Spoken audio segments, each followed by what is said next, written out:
मुंडकोपनिषद में इंट्रोडक्शन जैसा तो कुछ पहले हो ही गया था, पहले चैप्टर में, इससे पहली क्लास में। तो यहाँ इसमें जो बात चल रही है, किसकी बात चल रही है? परा और अपरा विद्या की बात चल रही है। ईशोपनिषद में जो साइंटिफिक ज्ञान है या साइंटिफिक नॉलेज है, उसे क्या कहा गया है? अपरा विद्या कहा गया है। और जो स्पिरिचुअल नॉलेज है उसे क्या कहा गया है? पराविद्या कहा गया है। पराविद्या अर्थात परमात्मा को प्राप्त कराने वाली विद्या, और अपराविद्या जो संसार को प्राप्त कराने वाली विद्या हो, उसको अपराविद्या कहते हैं। इसीलिए आगे चल के गुरु और सदगुरु में थोड़ा भेद हो जाता है।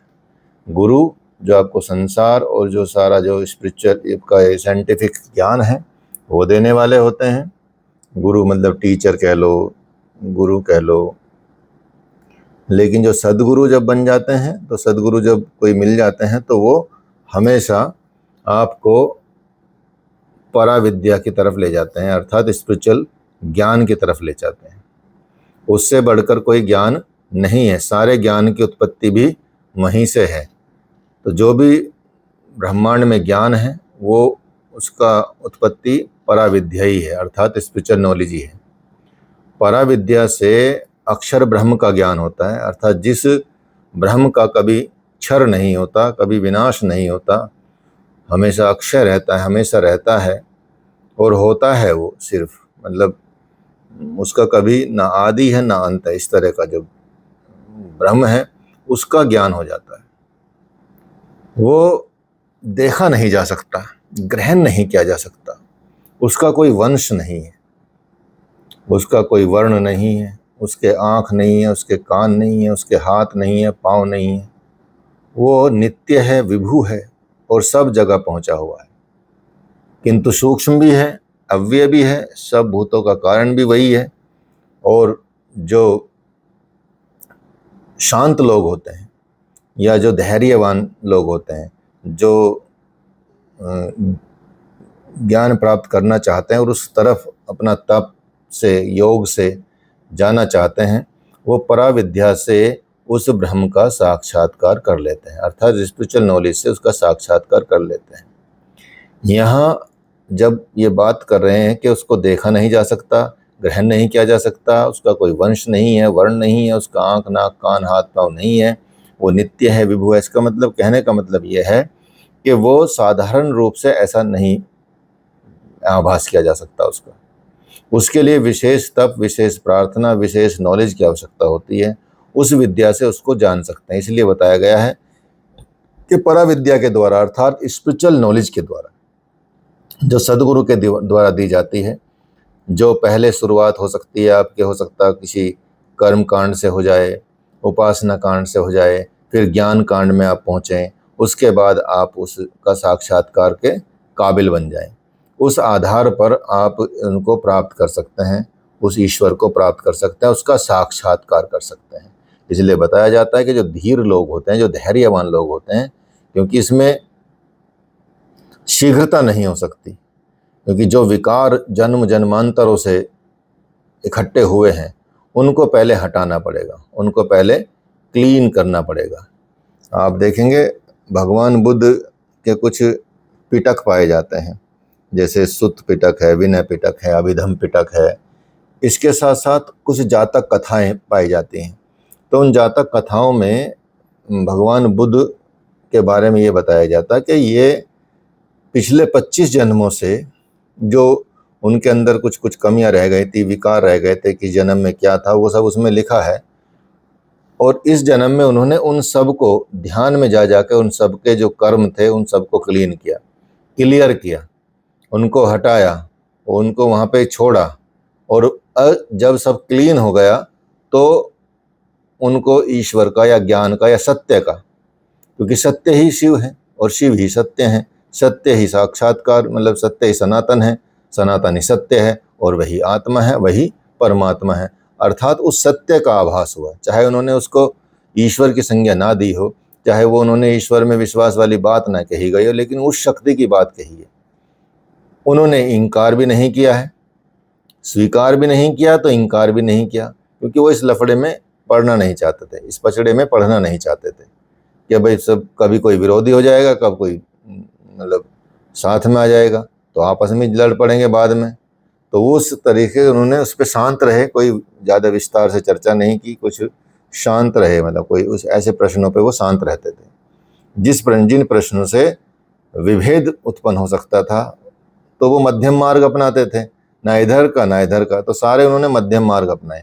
इसी तरह से जो धीर लोग होते हैं उनको टाइम लगता है कि अपने जन्मों का, कई जन्मों का वो जो लेखा जोखा है उसको क्लीन करते हैं। भैया किसका लिया दिया है वो पहले ख़त्म करो, अपनी मेमोरी ड्राइव या हार्ड ड्राइव एकदम क्लीन करो, तभी नया सॉफ्टवेयर डलेगा, या सॉफ्टवेयर नहीं डलेगा, बात ख़त्म, फिर उसमें कुछ कार्य होगा ही नहीं। अर्थात ये सिस्टम जब ऐसा हो जाता है तब ही ब्रह्म का साक्षात्कार होता है।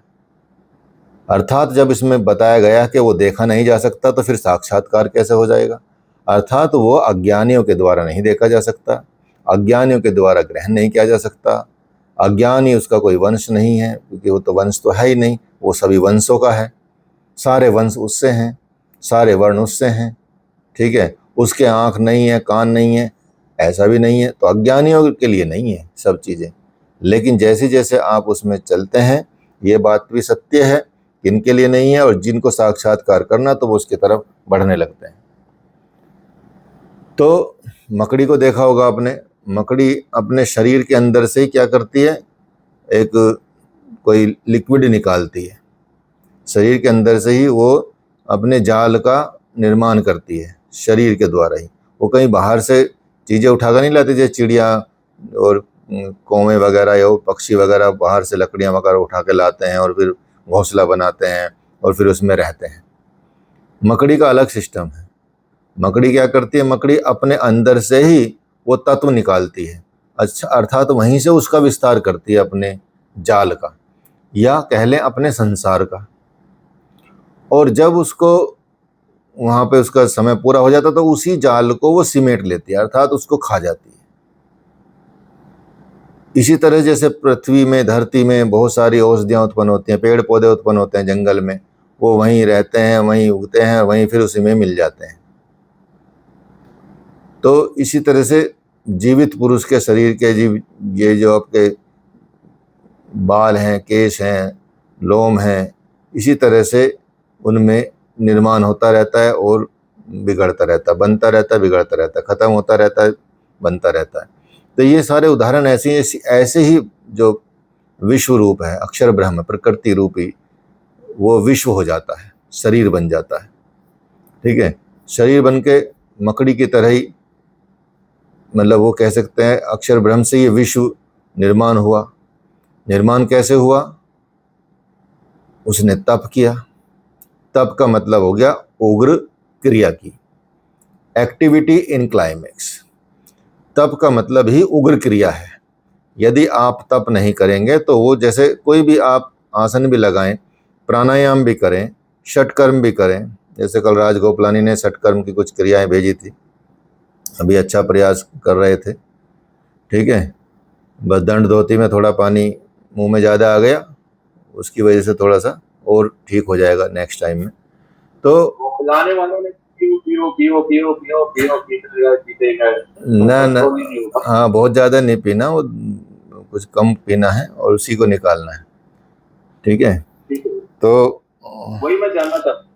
हाँ, ठीक है। तो अक्षर ब्रह्म से ये विश्व कैसे उत्पन्न हुआ? तप से। अगर आप तप करेंगे किसी भी चीज में, आप निश्चित रूप से सफल होंगे ही होंगे, ये निश्चित है, क्योंकि हर जगह पे पूरे ब्रह्मांड की सृष्टि में तप ही प्रयोग में आया है।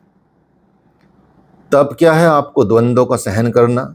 कई समय आपको विपरीत परिस्थितियां मिलती हैं, हर जीवन में आपको विपरीत परिस्थितियां मिलेंगी ही मिलेंगी। जब तक मनुष्य शरीर है आपके सामने विपरीत परिस्थितियां आएंगी, इसको कोई रोक नहीं सकता। साथ में ही आपकी कर्मों की गति भी होती है, सब कुछ मिलता है। लेकिन जब आप तप करते हैं, तप का एक अर्थ ये मान के चलिए कि यदि आप भगवान के लिए तप कर रहे हैं तो उसका अनन्य और अनंत गुना फल आपको मिलने लगता है, प्राप्त होने लगता है। अपने काम के लिए कर रहे हैं। आप देखेंगे जितना जो जिसमें मेहनत करेगा, जितना जो बारीकी से, सूक्ष्मता से, स्थूल से सूक्ष्म की तरफ जाएगा अपने कार्य में, उतना ही वो सक्सेस होगा। अर्थात वो वहाँ उग्र क्रिया कर रहा है, अर्थात वहाँ वो तप कर रहा है। किसी में भी आप एक आसन को लगाने लगेंगे, उस आसन में यदि आप लगे रहे 4-5 दिन भी, 2-2, 4-4 घंटे एक लगे, तो वो आसन आपका जल्दी से सिद्ध हो जाएगा, उसमें टाइम ही नहीं लगेगा। तो इसलिए एक एक को साध के एक एक को चीज़ों को आप कर सकते हैं। तो ब्रह्म फिर क्या होता है, उग्र क्रिया से ब्रह्म बढ़ने लगता है, और बढ़ने लगता है तो फिर वो विश्व रूप में विकसित हो जाता है, विश्व रूप बन जाता है, और विश्व रूप विकसित होते होते होते होते अंत तक उसका विकास हो जाता है। अर्थात वनस्पतियों तक, जीवों तक, सब जगह उसका विस्तार होता है, क्योंकि उसी से बढ़ा है। तो उसी का अंश हुआ ना सब कुछ, वहीं से सब कुछ उत्पन्न हुआ, वहीं से सब कुछ चीज़ें हुई। जैसे डीएनए मान लीजिए, हमारे दादा परदादा या जहाँ से भी संतान उत्पत्ति हुई है, वहाँ से लेकर अब तक सब डीएनए मैच कर जाएगा, ठीक है। तो वहीं से तो विस्तार, सब में वही है, वही तत्व है, एक वो मूल तत्व माना जाएगा उसको। बाकी सब चीज़ें फिजिकली, सब चीज़ें चेंज हो सकती हैं, सब कुछ इधर उधर बदल सकता है, लेकिन मूल तत्व वही होगा। पानी है, पूरे ब्रह्मांड में जहाँ जहाँ पानी है, जहाँ जहाँ वाटर एलिमेंट है, तो वाटर एलिमेंट की वजह से क्या होता है, चाहे वो नदी का जल हो, चाहे वो आपके समुद्र का जल हो, चाहे वो तालाब का जल हो, आपके घर का जल हो, आरओ का जल हो, कहीं का भी जल हो, ऐसा कोई जल है जिसमें H2O ना हो या उसकी कॉम्बिनेशन ना हो, जिसकी वजह से उसका विकास हुआ है, जिसकी वजह से, तो हर जल में वही है, एक ही तत्व है H2O। चाहे वो गंदा पानी हो, साफ पानी हो, नदी का हो, तालाब का हो, झरने का हो, बारिश का हो, घर का हो, रखा हुआ हो, पुराना हो, गंगा जी का, सब में आप देखेंगे एक मूल तत्व क्या है, वो है H2O। और एनर्जी क्या है, जो इन दोनों को जोड़ के रखी हुई है, इन दोनों शक्तियों को जोड़ के रखा है, H2 को, हाइड्रोजन को, ऑक्सीजन को। नहीं तो अलग अलग भी पाए जाते हैं ये तो, लेकिन एक साथ मिला दोगे इन दोनों को तो जल बनेगा नहीं, जब तक वो शक्ति नहीं होगी। तो इसलिए आप देखेंगे इसी तरह से विकास होता है हर जगह। इसलिए जैसे ब्रह्मांड में ब्रह्म ने इसकी पूरी सृष्टि का विकास हुआ, तो मूल तत्व हर जगह पे वही मिलेगा। इसलिए विकसित होते होते वो अंत तक, और ब्रह्म के विश्व रूप का विकास क्या है, जो किससे हुआ है, तप से हुआ है। तप उसका स्टार्टिंग पॉइंट है और अन्न उसका अंत माना जाता है। अन्न ऐसी वस्तु है जो प्राण, मन, सत्य, सब लोक, कर्म में रहने वाले, अमृत, और ऐसा कर्म करने वाले जो अमृत की तरफ बढ़ते हैं, इन सब को उत्पन्न करता है। अन्न से ही सब चलता है, अर्थात जैसे आप उत्पन्न होंगे, इसलिए एक संस्कार होता है अन्नप्राशन संस्कार। उससे पहले माँ के द्वारा खाया जाया वाला अन्न प्रयोग में होता है। अन्न का मतलब भोजन कह लीजिए, अन्न का मतलब जो वो शक्ति कह लीजिए जिससे हम जीवित रहते हैं, या वो तत्व कह लीजिए जो हम इनटेक करते हैं और उससे जीवित रहते हैं। तो वो अलग अलग रूपों में हो सकता है, विभिन्न रूपों में हो सकता है। ऐसा नहीं कि सिर्फ अन्न बोल लिया तो एक बस गेहूं का इकट्ठा हो जाएगा, गेहूं की बोरी हो जाएगी। अन्न का मतलब खाद्यान्न, खाद्य पदार्थ। तो खाद्य पदार्थ से ही ये विश्व जीवित रहता है, उसी से प्राण जीवित रहते हैं, उसी से मन बनता है। जैसा खाओगे अन्न वैसा होगा मन, तो ये भी बोला जाता है। तो उसके सूक्ष्म सूक्ष्म तत्व से सब चीज़ें बनती हैं। फिर प्राण भी बनता है, सत्य लोक का निर्माण होता है, कर्म का निर्माण होता है, कर्म में रहने वाले जो तत्व हैं उनका निर्माण होता है, सब उसी से हो रहा है। तो वो सर्वज्ञ है, वो सब जगह पहुंचा हुआ है, इसीलिए वो सर्वज्ञ कहा जाता है। इसलिए उसको जानना हमारे इस फिजिकल बॉडी से या स्थूल शरीर से, या और भी कह सकते हैं सूक्ष्म शरीर से, या और भी कह सकते हैं कि कारण शरीर से, या और भी कह लीजिए कि महाकारण शरीर से, या और भी कह लीजिए हंस शरीर से, या और भी कह लीजिए परमहंस शरीर से, या और आगे बढ़ जाएंगे तो कैवल्य शरीर तक, उसको धीरे धीरे धीरे धीरे आप जानते चले जाएंगे। नीचे के लेवल पे आएंगे तो आप उतना नहीं जान पाएंगे। जब जब कैवल्य की तरफ पहुंचेंगे तो आपको तब प्राप्ति होगी उनकी, ठीक है। अर्थात तो उस स्वरूप तक पहुंचने के लिए उसके स्वरूप जैसा ही होना पड़ेगा, तभी एक लेवल पे आएंगे, तभी आप देख सकते हैं, उनको प्राप्त कर सकते हैं।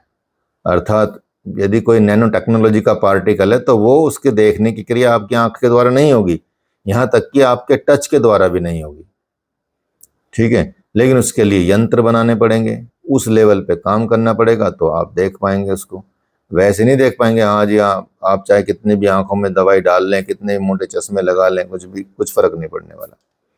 लेकिन उसके लिए नए चीज़ों का निर्माण करना होगा, और वो होगा तप से होगा।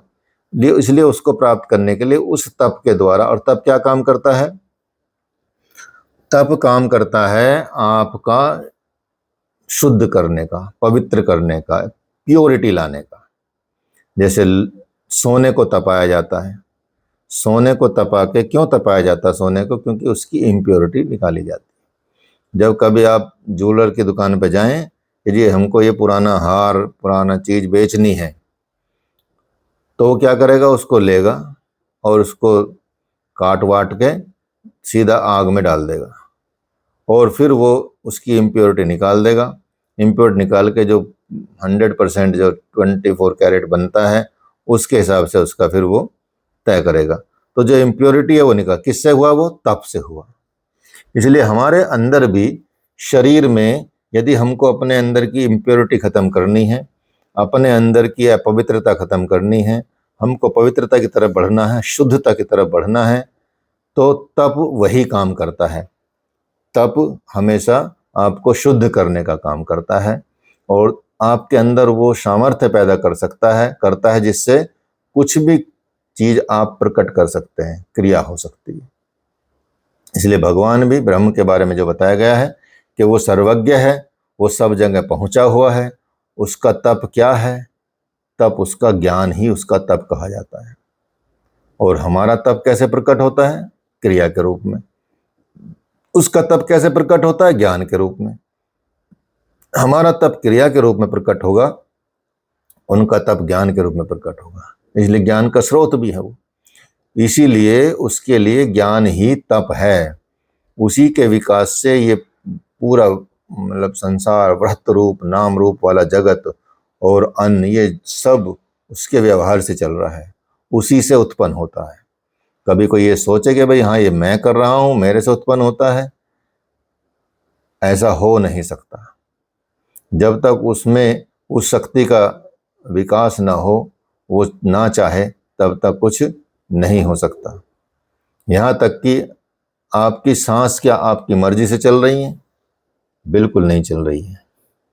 क्या आप अपनी मर्जी से अपने हृदय की धड़कन को रोक सकते हैं या चला सकते हैं? बिल्कुल नहीं चला सकते हैं। अपने आप ही तो चल रहा है। कौन चला रहा है इसको? कोई ऐसा मनुष्य नहीं है। सेल्स में इतने परिवर्तन, वो भोजन करती है, सेल खाती है, सेल तो अपने आप में एक जीवित प्राणी ही है, और ट्रिलियंस ऑफ सेल्स हमारे शरीर में रहती हैं, 100 ट्रिलियंस, इस तरह से इतनी सेल्स हमारे शरीर में रहती है। वो सारे कितने लाइव एलिमेंट्स हैं। सेल्स मिलके तो टिश्यू बनता है, और टिश्यू बन के मतलब इसके बाद वो बनता है, ऑर्गन बन जाता है, या फिर ऑर्गन सिस्टम बन जाता है। इस तरह से वही तो सारी तो वही तो हैं, और कुछ है ही नहीं। बस अलग अलग रूप वाली हो सकती हैं, अलग अलग टाइप वाली हो सकती हैं, और वही सब निर्माण करके आपके पूरे मनुष्य शरीर को बना देती हैं। लेकिन उसको चलाने वाला कौन है? चलाने वाला तो वही है, ब्रह्म ही है। उससे ही सब व्यवहार होता है, उससे ही सब चल रहा है, उसी से सब उत्पन्न होता है। आपके हाथ में कुछ भी नहीं है।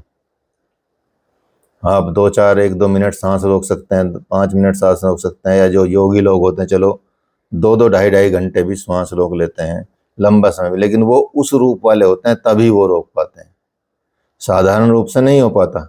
इसीलिए आपके हाथ में कुछ है नहीं, और जब आपके हाथ में कुछ नहीं है तो सब उस पर सौंपना चाहिए। उसका आपका कर्म क्या है? क्रिया। आपका काम क्या है? क्रिया करना, कर्म करना। कर्म कैसा करना? शास्त्रोक्त कर्म करना। कर्म कैसा करना? जो ईश्वर द्वारा प्रदत्त कर्म है, या दर्शाया गया है, या उसको बताया गया, उस तरह का कर्म करना। यदि उसके विपरीत आचरण करोगे तो अपना पतन ही करोगे। सिंपल सी बात है। अब यहाँ ये पहला मुंडक का पहला जो खंड है वो यहाँ पे समाप्त होता है। अब दूसरे खंड में जो बताया गया है कि अपरा विद्या, अर्थात ये पराविद्या के बारे में कुछ चर्चा थी और अपरा विद्या के बारे में डिस्कस किया गया था इसमें। और अब इसमें क्या किया जा रहा है, अपरा विद्या अर्थात कर्म कांड की निरर्थकता। ठीक है, तो क्या है, निरर्थक बात हो जाती है। कर्म कांड की निरर्थकता जो बताई गई है वो कही कि अपरा विद्या का मतलब होता है कर्म कांड, या कह सकते हैं कि रूढ़िवाद। कर्म कांड, रूढ़िवाद, जो संसार को प्राप्त करने के लिए कर्म कांड किए जाते हैं, जो कर्म किए जाते हैं, वही अपरा विद्या है। इसका तात्पर्य ये समझना चाहिए हमको।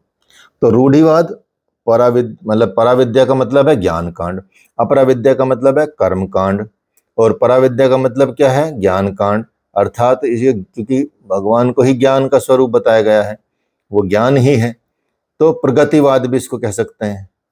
और अपरा विद्या के जो अनुयायी होते हैं, जो अपरा विद्या की तरफ चलते हैं, अर्थात जो साइंटिफिक नॉलेज या संसार की तरफ, अपरा विद्या एक तरह से प्रकृति बोल सकते हैं, इसको संसार भी बोल सकते हैं, वो कर्मकांडी होते हैं, यज्ञ वगैरह करने वाले होते हैं। ब्रह्म को प्राप्त करने का साधन यज्ञ को बताते हैं, रूढ़ियों को बताते हैं, और इस तरह से वो इनका निर्माण करते हैं। लेकिन इसके बारे में जो अंगिरा ऋषि ने शौनक को कहा था इस विषय में कि कर्मकांडियों का जो कहना है, क्या है कहना, कि ऋषि लोगों ने वेद मंत्रों में जिन कर्मों का, कहने का मतलब है कि जो यज्ञों के जो बखान किया गया है, यज्ञों का जो विस्तार किया गया है, यज्ञों के विषय में जो विस्तार पूर्वक बातें की गई हैं, वे ही सत्य मार्ग हैं। त्रेता युग में उन्हीं कर्मों का विस्तार होता था। तो वे कहते हैं, ऋषि शौनक कहते हैं, अंगिरा कहते हैं शौनक से कि हे सत्य संकल्प वालों, उन्हीं के अनुसार आप दृढ़ता से आचरण करो।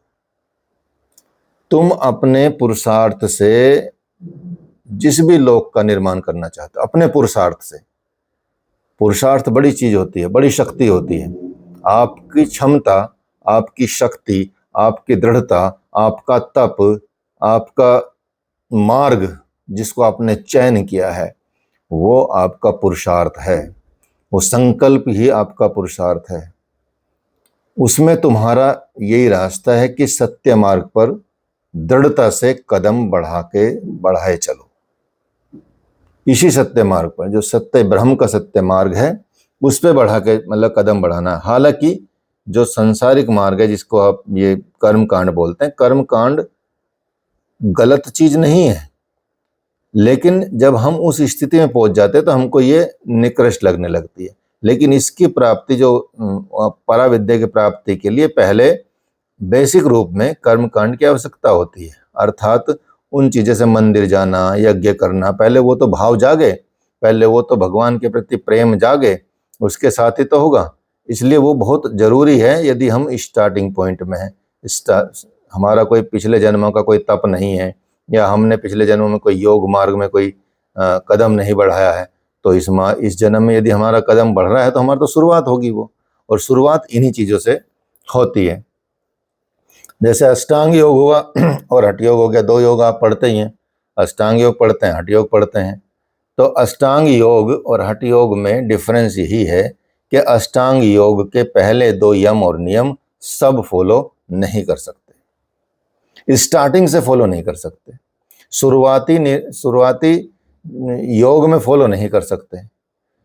वो छिटक जाएंगे, या कह सकते हैं कि उनका उस चीज से उच्चाटन हो जाएगा। भाई कौन अहिंसा का पालन करे, कहाँ ध्यान रखेंगे, कौन यम नियमों का पालन करे, कौन सत्य का पालन करे, कौन अस्त्य का पालन करे, अपरिग्रह का पालन करे। नहीं हो पाएगा पालन, साधारण जन से नहीं हो पाएगा।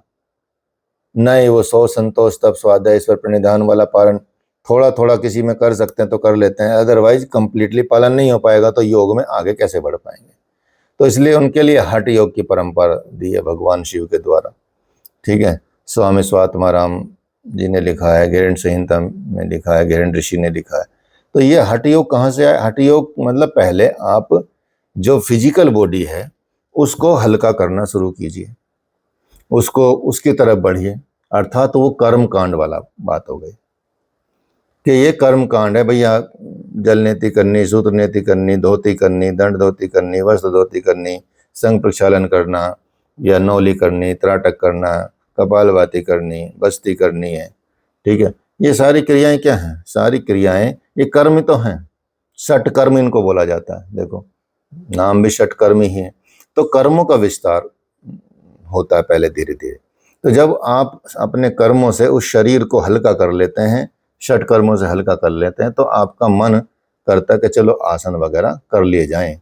अब हमारा मन आसन के लिए हो गया है तैयार, तो उससे मन बदल जाता है, आपका शरीर हल्का हो जाता है, आपको अच्छा लगने लगता है। और फिर आप क्या करते हैं, धीरे धीरे आप फिर प्राणायाम की तरफ बढ़ जाते हैं, फिर आप ध्यान की तरफ भी बढ़ जाते हैं। जब आप वहाँ की तरफ बढ़ते हैं तो तब अपने आप ही मन में आता है यार सत्य का पालन करना चाहिए, अहिंसा का पालन करना चाहिए, और इन चीज़ों में रखा क्या है वो सब समझ जाता है। फिर यम नियम का पालन सहज ही होने लगता है। लेकिन जो पिछले जन्मों के जिसके संस्कार हो, साधना के पिछले जन्मों का तप हो, पिछले जन्मों का योग हो, तो इस जन्म में उसको प्रारंभिक साधक जो माना जाएगा वो यम नियम से शुरू माना जाएगा। तो इसी तरह से आचरण होता है, इसी तरह से कर्म फिर ज्ञान कांड में चला जाता है इंसान। तो इसीलिए बोलते हैं कि तुम अपने पुरुषार्थ से जिस लोक का निर्माण करना चाहते उसमें तुम्हारा यही रास्ता है, और इस सत्य मार्ग पर आप यदि दृढ़ता से नहीं चलेंगे तो कुछ नहीं हो पाएगा। यदि दृढ़ता से चलेंगे तो कदम आपके आगे बढ़ते चले जाएंगे। तो जब हवन या हवन जो होता है, हवन का वाहन करने वाली कौन होती है? अग्नि होती है। वो जब जलती है तो उसमें से लपटें निकलती हैं, ज्वालाएं निकलती हैं। इसी टाइम पे जब उसमें ज्वाला निकल रही है तो श्रद्धा पूर्वक जो यज्ञ का भाग होता है या आहुति होती है वो उसमें डाली जाती है। अगर अग्निहोत्र इस तरह का ना हो तो ना ही अग्नि प्रदीप्त होगी और ना ही श्रद्धा पूर्वक कोई आहुति दी जाएगी। इसलिए अगर अग्निहोत्र इस तरह से हो, अलग अलग प्रकार का होता है, पूर्णमासिक अग्निहोत्र होता है, चतुर्मासिक अग्निहोत्र होता है, नवरात्रि का भी होता है, नवदृश्य अतिथि पूजा के हिसाब से भी होता है, अतिथि पूजा रहित भी होता है, आहुति रहित भी होता है, वैश्वदेव यज्ञ भी होता है, उससे भी रहित भी होता है, उससे ऐसा भी होता है, अलग अलग प्रकार के। तो अलग अलग 7-8 प्रकार की विधियों के द्वारा ये उसके द्वारा उसके रहित के होने के मतलब उसके बिना भी, ये दोनों तरह से जैसे जैसे इसकी विधि बताई गई है शास्त्रों में उसके अनुसार होता है। और जितने प्रकार के विधियों के द्वारा होता है तो उस प्रकार के लोकों की प्राप्ति भी और पुण्य प्राप्ति को देने वाला भी होता है। तो यदि आप उसके लिए करते हैं तो वो पुण्य फल उस यज्ञ से, यदि विधियों के रहित होता है तो उससे कोई पुण्य फल नहीं मिलता, और यदि विधि सहित होता है तो उसका पुण्य फल मिलता है। तो यज्ञ की जो लपटें होती हैं, जो यज्ञाग्नि लपटें होती हैं, वो एक तरह से मानिए कि वो बताई जाती हैं शास्त्रों में, कई जगह बताई जाती हैं कि वो देवी की जिह्वा होती हैं, 7 जिह्वाएं होती हैं। उन जिह्वाओं से काली कराली, मन के समान वेग को उठने वाली मनोजीवा, रक्त वर्ण वाली श्लोहिता, ऐसा बताया गया है, धूम्रयुक्त सुधूर्म वर्णा, चिंगारी वाली, स्फुलिंगनी, अलग अलग रूपों वाली वो विश्वरूपनी, विश्वरुचि, ऐसी अलग अलग देवियां उसको ग्रहण करती हैं, उसको प्राप्त करती हैं। जैसा जिस यज्ञ में विधान किया गया उस यज्ञ के अनुसार वो चीजें होती हैं। तो इसी तरह से अलग अलग भुवा, स्वहा, महा, जनः, तपः, सत्यम, ये 7 लोग बताए गए हैं इसमें। तो जीव अपने प्राण के द्वारा, हाँ जी सर, इसमें जो मांडूक्योपनिषद में सत्यमेव जयते इसी में से गया ना? हाँ, मुंडकोपनिषद से। अच्छा, तो यहाँ सत्यमेव जयते का वही प्रकाश की और ब्रह्म की ओर इंडिकेट करता है। हाँ, मुंडकोपनिषद से है ना वो। हाँ हाँ। हाँ, तो वही है। इसमें श्लोक तो आता फिर है। पराविद्या के बारे में बताया जाए। श्लोक आता है इसमें, आगे आएगा जो आता है ना। अच्छा अच्छा। हम्म, एक सेकंड।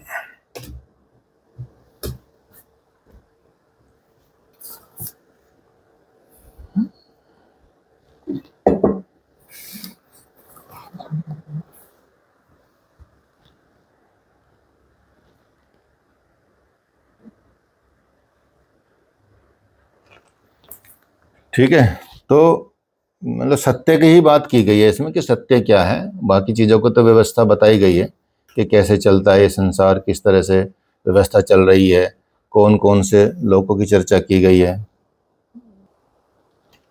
हाँ जी, क्या बोल रहे हो, क्या बोल रहे हो? सर मैं ये कहना चाह रहा हूँ, सत्यमेव का तो आप बता रहे हैं, आगे पूरा श्लोक आएगा जो भारतीय आदर्श वाक्य है हमारे इंडिया का। हाँ हाँ तो वो सत्यमेव जैसे तो आप बता ही देंगे, लेकिन जैसे जो शौनक ऋषि के बारे में आपने बताया था, तो ये अर्थवेद के जो रचयिता उसी में ही है ना, शौनक ऋषि। हाँ, उसी में वही ऋषि है। अच्छा अच्छा। हाँ, एक्चुअली क्या होता था ना, इसमें इसमें इसमें ये समझना जरूरी है। क्या होता था पहले, ऋषियों के पद होते थे ये एक्चुअली।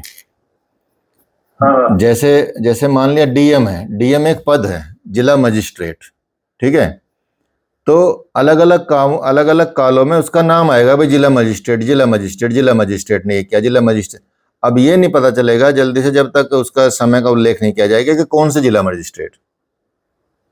ठीक है, तो ये पद होते हैं। जैसे व्यास जी, तो पद माना, कई जगह पद माना गया है। जैसे पतंजलि जी, कई जगह पद माना गया है इनको।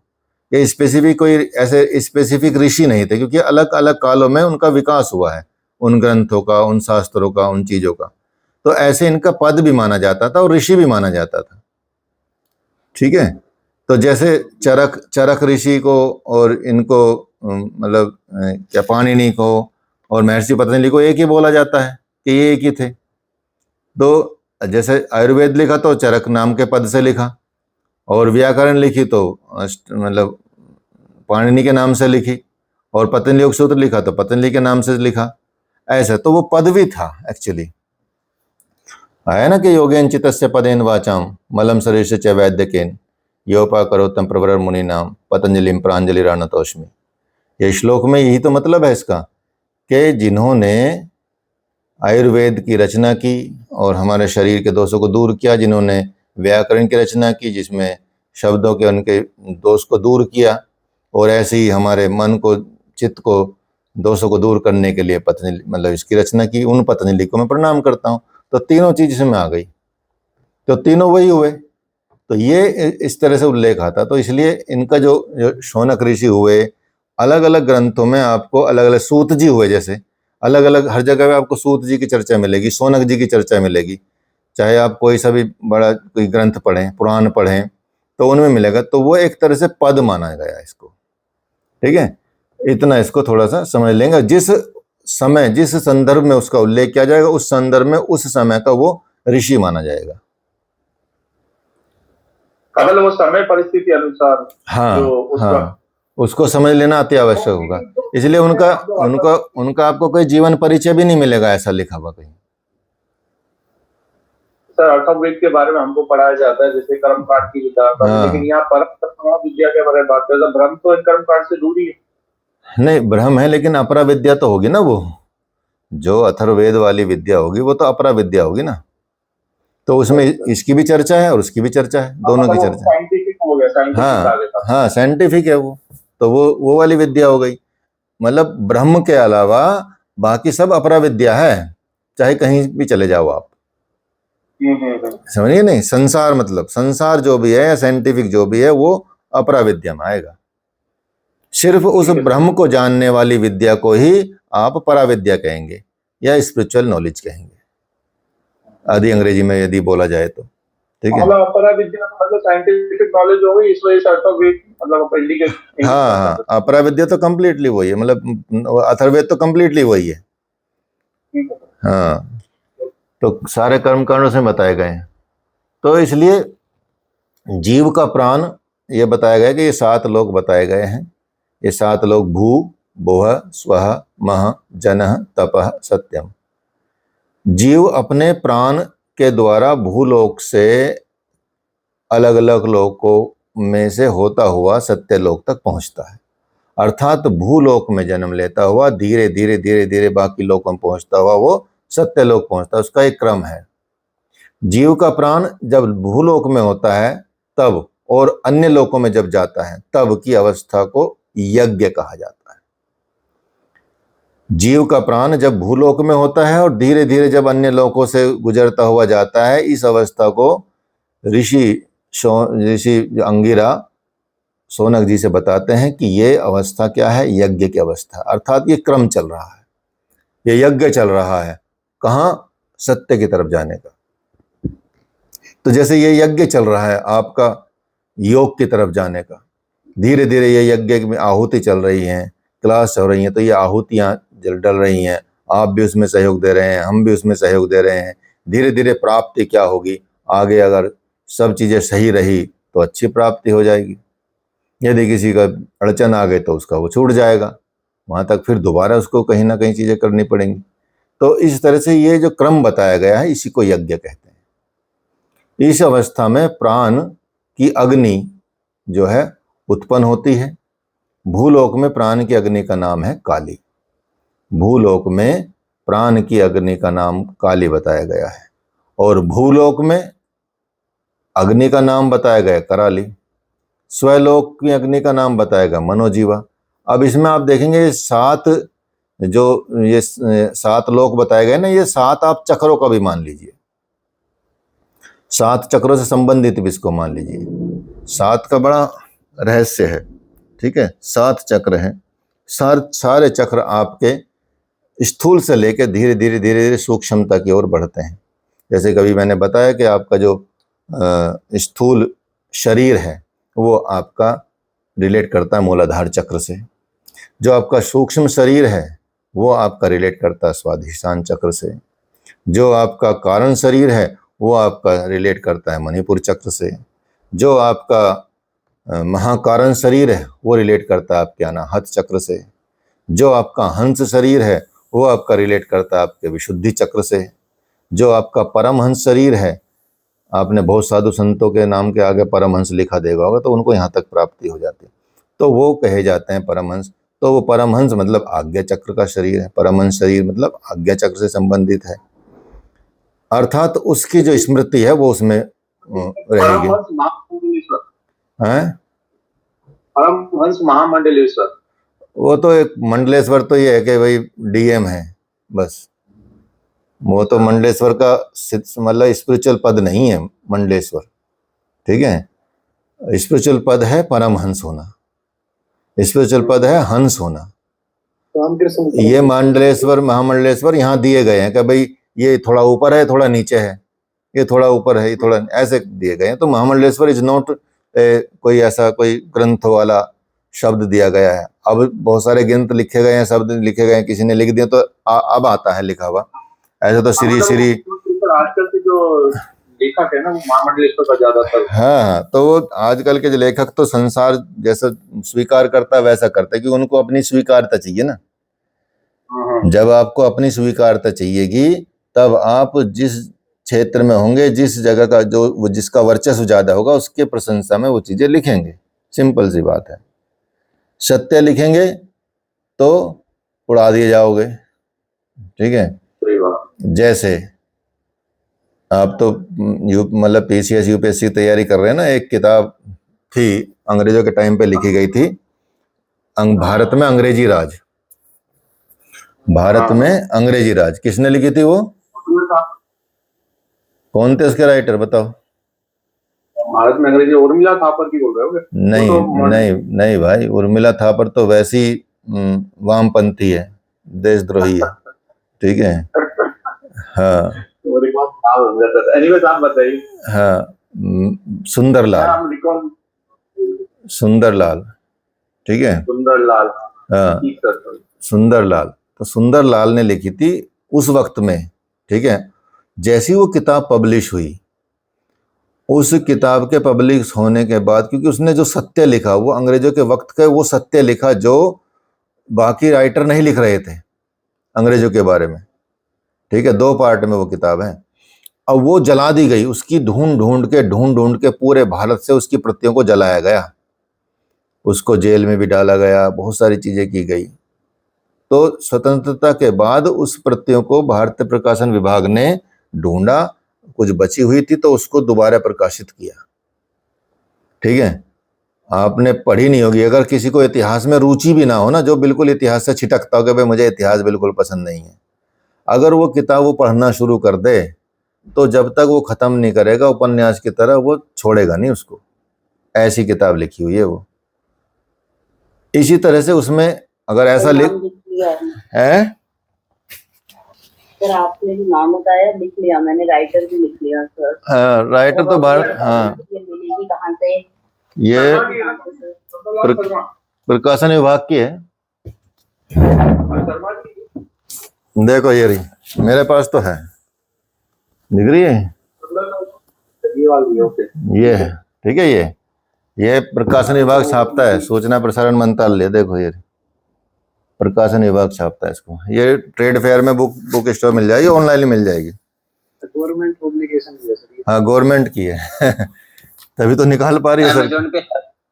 अमेज़न पे होगी, हाँ वहाँ होगी। ये मेरे को कई सारी मॉडर्न इंडिया की, लेकिन ये एसके पांडे नहीं, वो तो बाकी है सब, ये राइटर है ना जो बुद्धिजीवी राइटर होते हैं ना, एसके पांडे का बहुत अच्छा बता रहे थे।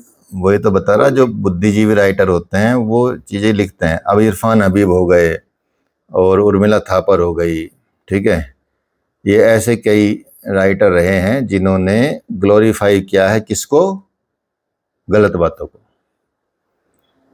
ठीक है। बख्तियारुद्दीन खिलजी के नाम से जो जिन्होंने पूरी लाइब्रेरी जला दी, उसके नाम से स्टेशन बनाने वाले कौन हैं? उन्हीं के तो आसपास के लोग हैं। औरंगजेब रोड रखने वाले नाम कौन हैं? वही तो हैं। औरंगजेब कौन से महान राजा हुए हैं ये बताओ? बख्तियारुद्दीन खिलजी कौन से महान राजा हुए हैं ये बताओ? इन्होंने ऐसे कौन से महान कार्य किए हैं? दिखाए हैं, लेकिन उससे ज़्यादा कार्य तो छोटे छोटे राजाओं में, ये विजयनगर साम्राज्य, चोर, चेल, राष्ट्रकूट, पल्लव, परिहार, प्रतिहार, ये सारे इतने राज्य हुए हैं। इन सारे वंशों का तो एक एक चैप्टर में ख़त्म कर दिया जाता है, ठीक है। और सल्तनत काल को लिखेंगे 2 किताबें, 2 वॉल्यूम में आएंगी। उसके बाद आता है ये आपका बादशाहों का मुगल काल, मुगल काल को फिर 2 वॉल्यूम में लिखा जाएगा, फिर लिखा जाएगा। औरंगजेब पे लिख डाली उन्होंने, वही तो बता रहा हूँ भाई तो इतिहास, हिस्टोग्राफ, जब जिसका इस्तीफा मांग रहे थे उसने सर शायद ये रिप्लेस किया था। यही तो रिप्लेस किया, इसलिए तो इस्तीफा मांगा है, वही तो रिप्लेस किया है। जो अकबर द ग्रेट लिखा गया है, अकबर जो द ग्रेट लिखा जाता था, किस चीज में वो ग्रेट थे ये बताओ, ठीक है। उनका यदि इतिहास पढ़ लोगे आप, ढंग से पढ़ लोगे, मतलब इन राइटरों को ना पढ़ोगे आप, यदि जो सो कॉल्ड जो बड़े बड़े राइटर दिख रहे हैं आपको, ठीक है। तो प्रॉब्लम यही है ना हमारी जनरेशन में कि पढ़ना नहीं है, सिर्फ रील से करना है जज। बस काम के लिए रेजिग्नेशन चाहिए, बट ये नहीं पता था कि चीजें कहाँ से शुरू हुई है, बस रिजाइन दे दो। बस क्योंकि बुद्धिहीन है ना, जैसे बताया ना रिसर्च में आ रहा है कि भाई जो रील पे अटके हुए हैं वो मतलब बुद्धि के ढीले हैं। वैसे सही है सर, उसका वो रिजाइन हो गया तो उससे स्ट्रॉन्ग आ गया, अभी और कुछ रिप्लेस करेगा, रिप्लेस तो हो ही गया बदलना, सॉल्यूशन, शिक्षा में सुधार लाना जरूरी है। जो सरकार, मेरी समस्या का भी समाधान करिए सर। वो जो मनुवाद लेके वो जो एक लेडीज चिल्ला रही थी, मनुवाद, सर मनुस्मृति मनुवाद एक ही है या कुछ अलग अलग है? मनुस्मृति को फॉलो करने वाले मनुवादी कहे जाते हैं, ठीक है। तो अभी हम मनुस्मृति किसी ने पढ़ी नहीं है, जो बकवास करते हैं ना सारी सड़कों पे खड़े होके। अभी उसने खड़गे ने डाला, खड़गे ने बोला है मनुस्मृति के बारे में पार्लियामेंट में। खड़गे ने, सोचो कितना बड़ा नेता है वो, कांग्रेस का सबसे बड़ा नेता, अध्यक्ष भी रहा है, जो भी है, अध्यक्ष टाइप का ही है, ठीक है। कांग्रेस में तो खैर किसी की भी कोई इज्जत नहीं होती। हेमंत बिस्वा को कुत्ते के बिस्कुट खिलाता था राहुल गांधी, सोचो, ठीक है, उनके सामने, तभी तो उसने कांग्रेस छोड़ी है। उसको भी लोग मतलब उठा के ज्वाला की तरह लेके चल रहे हैं। भाई कोई बुद्धिमान व्यक्ति हो, देश हित की बात करता हो, चाहे कोई भी पार्टी का हो, देश के लिए जीता हो, देश के लिए मरता हो, देश हित की बात करता हो, अपना घर ना भरता हो, उसको तो तुम चाहे कांग्रेस का हो चाहे किसी भी पार्टी को दो वोट, क्या दिक्कत है? उसको ग्लोरीफाई करो, कोई दिक्कत नहीं। अब मनुस्मृति के बारे में उसने जो बोला है पार्लियामेंट में, एकदम असत्य बोला है, मतलब बिल्कुल झूठ बोला है एकदम। वो मनुस्मृति में है ही नहीं जो उन्होंने बोला है, मतलब चैलेंज के साथ। एक वकील है हमारे जानने वाले, अश्वनी उपाध्याय, उनका आप बीच बीच में देखते होंगे, बहुत सारे वो वीडियो बनाते हैं इस पे। उन्होंने खुल के चैलेंज किया इस बारे में कि देखो ये मेरे पास मनुस्मृति में, आ जाओ मेरे साथ मिला लो। तो भ्रम बहुत फैलाया जाता है, और भ्रम किससे फैलता है? ये सोशल मीडिया से। किसका राइट? सर, ये जो लेफ्ट विंग वाले हैं ना, लेफ्ट विंग वालों का तो काम ही है ये हमारे स्क्रिप्चर्स सर को मनुस्मृति उल्टा का सीधा बोलो और उनको बिल्कुल। बताओ कि यही सत्य है जो हम बता रहे हैं। अब क्योंकि हम पढ़ते नहीं ना, इसलिए हमको बता देते हैं झूठ। अगर हम पढ़े हैं तो हम मानेंगे कोई? ये बताओ,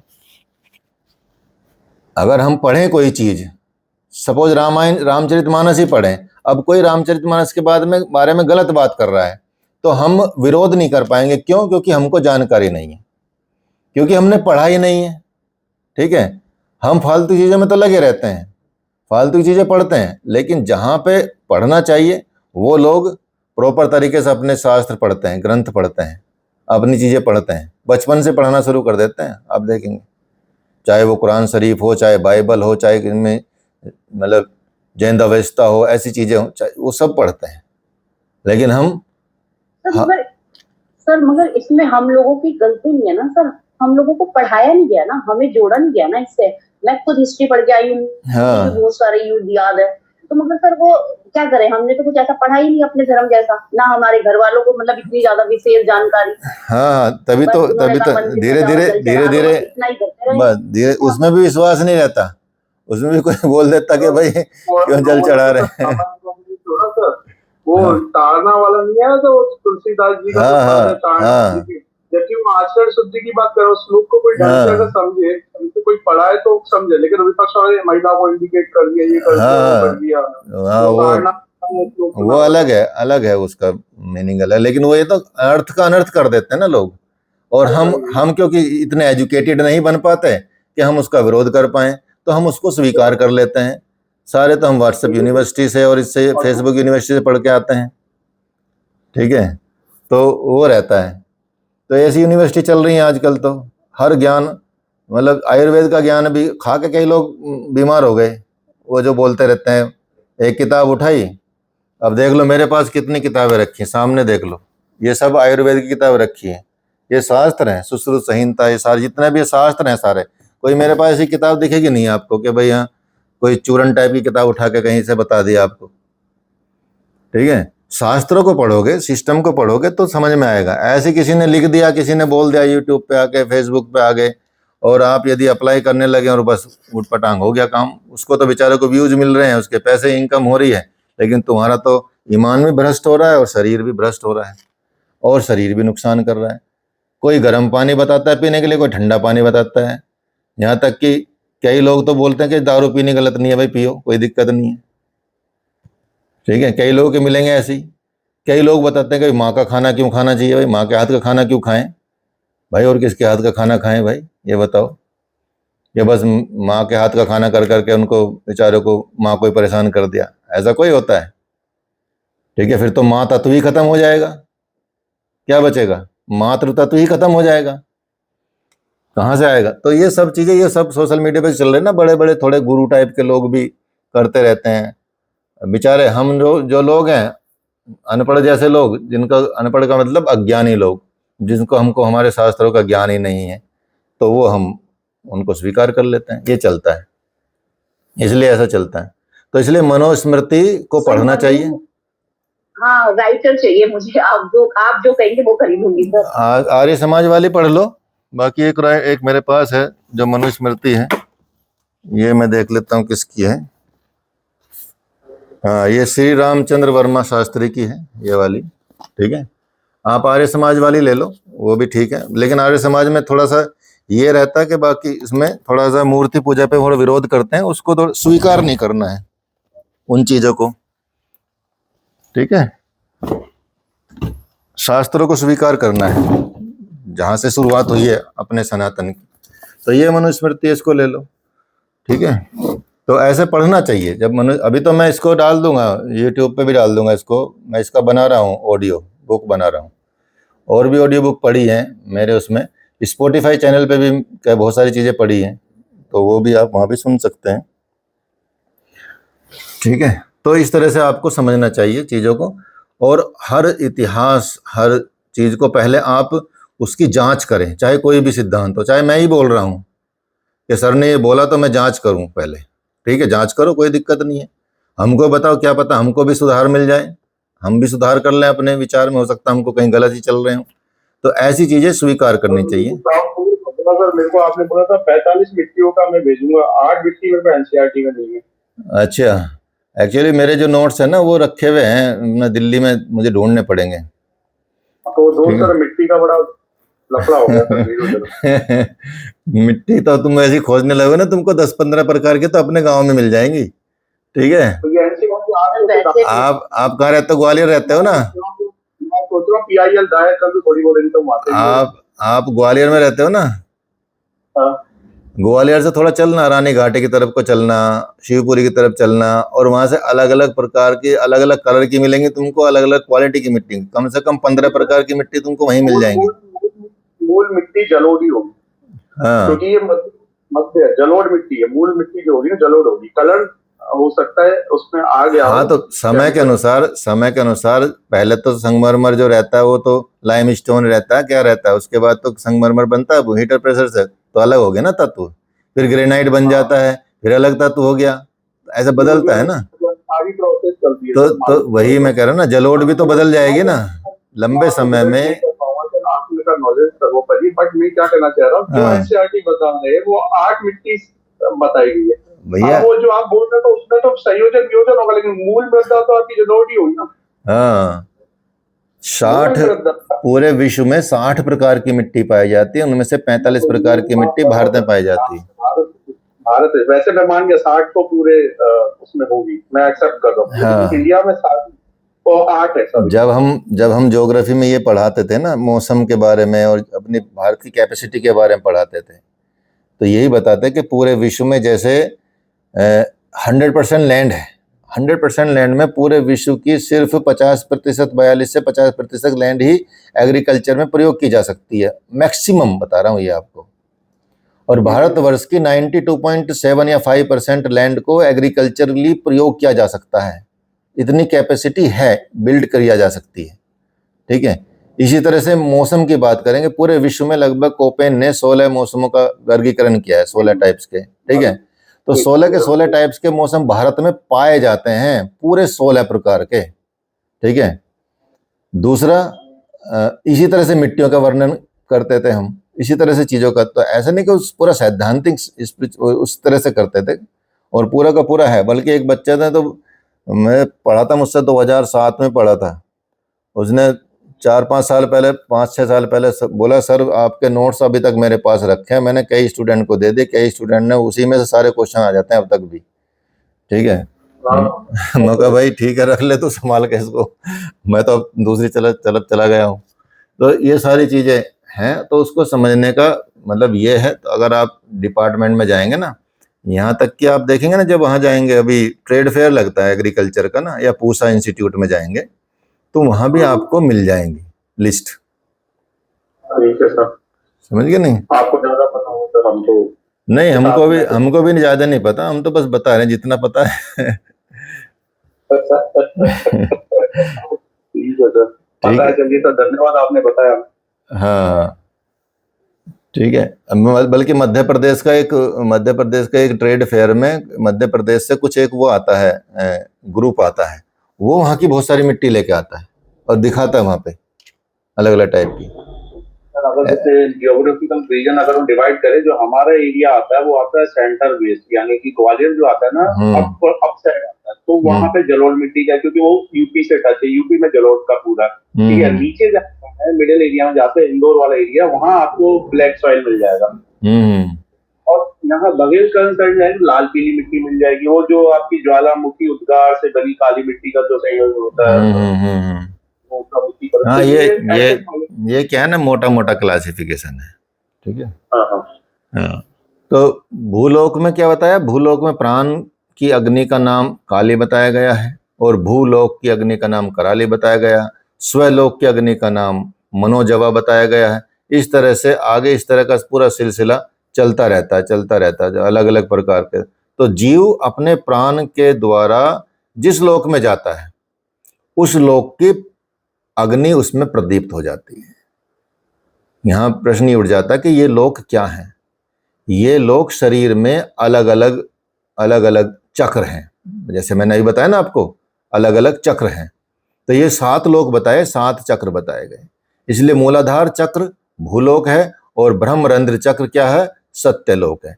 वहीं से आपको ये प्राप्ति होगी। इसके बीच के जो चक्र हैं, लोक हैं, वो अलग अलग, जब कुंडली जागती है और जब तक कुंडली जागृत नहीं होती, तब तक मनुष्य भूलोक में ही, अर्थात भौतिक जगत में ही रहता है। जब कुंडलिनी साधना से जागृत हो जाती है, तब इन 7 लोकों के क्रम पर चल पड़ता है। धीरे धीरे फिर वो कुंडलिनी ऊपर बढ़ती है और हर लोक को पार करती है। और इस यात्रा में जो भूलोक के बाद भूलोक और फिर ये लोग जितने भी आते हैं, उस क्रम के विकास में आगे बढ़ते बढ़ते अंत में कहाँ पहुंचता, सत्यलोक में पहुंच जाता है, जहां प्राण विश्व रूपी अग्नि प्रकट कर लेता है। तो इस तरह से चक्रों का भेदन करते हुए ये लोक चलता है, ये चीजें चलती, ठीक है। कुंडलिनी शक्ति तभी जागृत होती है जब आपके अंदर बहुत ज्यादा संसार से वैराग्य होने लगता है, या कह सकते हैं कि उस लेवल पे आप वैचारिक वैराग्य आ जाता है। वैचारिक वैराग्य का मतलब यह है, एक तो वैराग्य हो गया नॉर्मल, एक अभी जो वैचारिक वैराग्य का मतलब है कि आपने विचार से वैराग्य ले लिया है, अर्थात आपके पास सब कुछ है, सब कुछ, सारा जीवन आप जी रहे हैं, लग्जरी कर रहे हैं, लेकिन कहीं भी आपको उसका अटैचमेंट है नहीं, अर्थात खोने का, जाने का, पाने का ना सुख है, खोने का ना दुख है। प्राप्त कर रहे हैं आप, एक क्षण में सबसे प्रिय वस्तु को छोड़ देते हैं, वो वैचारिक वैराग्य है, ठीक है। प्रयोग कर रहे हैं, कोई दिक्कत नहीं, अच्छा भैया आपको चाहिए, कोई बात नहीं, ले जाओ, ठीक है। तो इस तरह से आप, एक हमारा स्टूडेंट था 2011 के आसपास, ठीक है, तो उसका अभी तो वो एयरपोर्ट पे डायरेक्टर बना हुआ है, सफदरजंग एयरपोर्ट पे असिस्टेंट डायरेक्टर है, ठीक है। तो जब हमसे पढ़ता था तो वो ऐसी घर से भाग के आ गया था कहीं से, उसको मतलब थोड़ा सा यूपी का था, बनारस की तरफ का, तो थोड़ा गुंडागर्दी में फंस गया, तो घर से भगा दिया था, कहीं उसको झगड़े वगड़े में उसको कुछ होना चाहिए, तो घर वालों ने भगा दिया था कि भाग यहाँ से, तो दिल्ली विल्ली चला जा। तो उसके पास पैसा भी नहीं था। अब हम पढ़ाते थे किसी इंस्टीट्यूट में, तो उसने वहाँ पढ़ना शुरू किया, तो वहाँ उसकी फ़ीस बताई कि भाई फ़ीस तो 12,000 रुपये है। अब उसने कहा कि सर मेरे पास तो 12,000 रुपये नहीं है, 1,000 रुपये ही है मेरे पास, तो इस टाइम तो मैं जो दे सकता हूँ, मैं तो दोस्त के यहाँ वैसे भी रह रहा हूँ किराए पे, मतलब जहाँ रहता था वो। तो उसने कहा कि सर की क्लास तो हम, मेरी क्लास के लिए बोला था कि सर की क्लास करनी है, कि सर की क्लास तो फिर आप सर से बात कर लो, अगर वो बोलेंगे तो हम बैठा देंगे। तो मैंने कहा कि ठीक है भाई। उसने मुझसे बात की कि सर मेरे पास पैसे नहीं। मैं कहा कोई बात नहीं, तो ऐसा कर, उनको बोल के, मैंने उनको बोल दिया, मैं कहा इसकी फ़ीस माफ़ कर दो, और अगर फ़ीस लेनी होगी तो मेरे पैसे से काट लेना जो तुम मुझे देते हो। तो फिर उन्होंने कहा सर नहीं, ऐसे हम पैसे नहीं काटेंगे आपके, आपने बोला तो आप इसको फ्री पढ़ा दो। तो उसको फ्री पढ़ाया, ठीक है। उसके बाद फिर उसका बाद में एक दिन वो मेरे पास आया, बाद में इंटरव्यू जब हुआ तो उसका पहला इंटरव्यू मैंने फिर कहीं ना गाड़ी वाड़ी में घुमा कर उसका इंटरव्यू लिया, तैयारी कराई। उसका फ़ोन वोन खो गया, तो मेरे पास एक फ़ोन था, अभी मैंने तभी लिया था, पहले उस टाइम पे कुछ बढ़िया सा कोई फ़ोन था। तो मैंने कहा कि ठीक है भाई तू ये फ़ोन ले जा, कोई बात नहीं। तो मैं दूसरा ले लूँगा, तू ले जा, तेरा काम की ज़रूरत पड़े, क्योंकि तेरा इंटरव्यू है तो तुझे काम मतलब ज़रूरत पड़ेगी, तू ले जा। तो वो तुरंत मैंने फ़ोन उसको दे दिया, जबकि मैंने तभी वो ख़रीदा था। ठीक है, तो ऐसा विचार आया अपने आप ही। ऐसा नहीं कि उस टाइम पे मैं कोई अध्यात्म में था या मैं कोई ये चीज़ें कर रहा था, कुछ भी ऐसा नहीं था। लेकिन क्योंकि परिवार से स्पिरिचुअलिटी में सब जुड़े हुए हैं, एस्ट्रोलॉजर थे फैमिली में लोग, तो वो इस तरह से चीज़ें अपने आप ही रहती थी नॉर्मली। और कोई मैं ऐसा नहीं था कि भाई मुझे योग या अध्यात्म वाली चीज़ करनी भी है, ऐसा कोई विचार नहीं था उस वक्त। तो इस तरह से क्या है, वैचारिक आपको वैराग्य आता है तो क्या होता है, आप इस संसार से जो मूलाधार चक्र है उससे ऊपर उठ जाते हैं। उससे जब ऊपर उठते हैं आप, तो ऊपर उठ के धीरे धीरे आप अपने उस स्वाधिष्ठान चक्र की तरफ जाते हैं। तो कुंडलिनी ऊपर उठ रही है। अगर कहीं भी दोष दिख जाएगा कुंडलिनी को, यदि आपके विचार में, आपके शरीर में, आपके वस्त्र में, आपके आसन में, आपके किसी भी तत्व में यदि कहीं दोष दिखेगा तो कुंडलिनी वापस आ जाएगी, या फैल जाएगी आपके पूरे शरीर में और आपको हानि कर सकती है, भस्म कर सकती है, नुकसान कर सकती है। तो it is not easy to awaken the kundalini. उसके पहले आपको बढ़िया लंबी साधना और बड़ी अच्छी चीज़ें करनी पड़ती हैं, क्योंकि हमारे संपर्क में हैं कई लोग ऐसे जिनकी कुंडलिनी जागृत हुई हुई है, अपने संतों में तो कई हैं। ठीक है, तो किस सिद्धांत से होती है, कैसे होती है और कितने वर्षों में होती है, कितने वर्ष लगते हैं। आजकल तो एक एक महीने में जगा देते हैं, घंटी बजा बजा के, पीछे घंटी बजा दी, ऊपर फिर दूसरे चक्र पे घंटी बजा दी, ऐसे कर करके अब सब कोर्स चल रहे हैं, kundalini awaken course, kundalini awaken course. भाई तुम्हारे चाचा भी नहीं जगा सकता ऐसा कुंडलिनी अवेकन। कौन सा वो कुंभकर्ण है जो सोया हुआ तुमको खुशबू सुंघा के घंटी बजा के उठा देंगे? वो कुंडलिनी है, वो शक्ति है, उसका एक प्रोसेस होता है, उसका एक। और वहाँ बाहर बर्गर खा रहे जाके वही स्टूडेंट, बर्गर खा रहे, और कुछ तो विदेशी अंडा मांस भी खा रहे हैं। ऐसे पटक पटक के हमारी कुंडलिनी जीवन भर याद रखोगे, होश नहीं आएगा, तो कहाँ कुंडलिनी जागृत होगी। और बस उससे अपना पैसा कमा रहे। एक शब्द कुंडलिनी जो शब्द है फैशन में आ गया, जैसे जैन जी शब्द फैशन में आया हुआ है, ऐसी योग में कुंडलिनी शब्द फैशन में आया हुआ है, चक्र शब्द फैशन में आया हुआ है। ठीक है, रियल सेंस में क्या है क्या नहीं है उसको समझना अति आवश्यक है। मुझे लग रहा ओहो दूसरे बच्चों की क्लास भी शुरू होने वाली है। चलिए आज के लिए इतना ही काफ़ी है, बात ही करेंगे तो नेक्स्ट क्लास में। ये अभी यहाँ तक करा देते हैं, कर दिया है, जो चक्र वाले शुरू हुआ ना, चक्र हैं, इसको आप समझ गए हैं। तो यहाँ से कल क्लास करेंगे, क्योंकि वेट कर रहे हैं बच्चे, है ना। प्रश्न भी कल ले लेंगे आपके, अगर कुछ होंगे तो पूछ लेना। चलिए सीधे बैठेंगे।